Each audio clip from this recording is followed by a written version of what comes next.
ভূমিমন্ত্রী মোহাম্মদ মিজানুর রহমান মিনু বলেছেন, ভূমি মন্ত্রণালয়কে ঘিরে যে ঘুষ দুর্নীতির অভিযোগ রয়েছে তা ঘুচাতে চায় তিনি।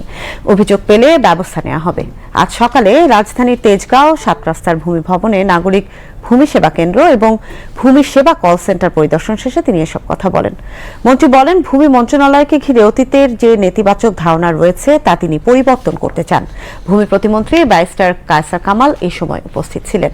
তিনি বলেন, ঘুষ, দুর্নীতি ও অনিয়মের বিরুদ্ধে জিরো টলারেন্স নীতিতে থাকবে ভূমি মন্ত্রণালয়।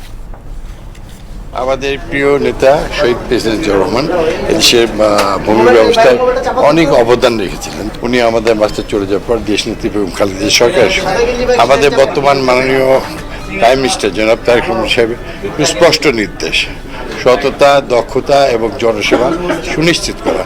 আমি আশা করছি যে আমাদের এই অধিদপ্তরের নতুন কার্যক্রম আগামী দিনে জনগণের দোরগোড়ায় পৌঁছাতে পারবে। যা কিছু আছে এগুলো আমাদের নলেজে আছে এবং এগুলোকে অবশ্যই বন্ধ করতে হবে, জনগণের সেবা সুনিশ্চিত করতে হবে এবং এই ভূমি ব্যবস্থায় যে বিভিন্নভাবে অতীতে যা কিছু হয়েছে তার থেকে উদ্ধার হয়ে আমাদেরকে আগামী দিনে একটা সুন্দর, সহজ, সরল পথে সততার সঙ্গে, দক্ষতার সঙ্গে এগিয়ে যেতে হবে। আমাদের মন্ত্রণালয়ের যে এক্সিস্টিং সেবাগুলো আছে সেই সেবাগুলো এক্সপোজ করা দরকার। একটা দুর্নীতির বিষয় সকলেই জানেন। এই ব্যাপারে মাননীয় মন্ত্রী মহোদয়ের নেতৃত্বে অনারেবল প্রাইম মিনিস্টারের নির্দেশে জিরো টলারেন্স কল সেন্টার থেকে যে সেবাটা দেওয়া হচ্ছে 24/7 সারা বছরব্যাপী এই সেবাটা দেওয়া হচ্ছে বিনামূল্যে। ওখানে যে কোনো একজন এসে সেবা নিতে পারেন। এটাকে কিভাবে আরও এক্সপান্ড করা যায়, কিভাবে আরও জবাবদিহিতার মধ্যে আনা যায়, জনবল কিভাবে বাড়ানো যায়, সেই জিনিসটা আমরা কাজ করব।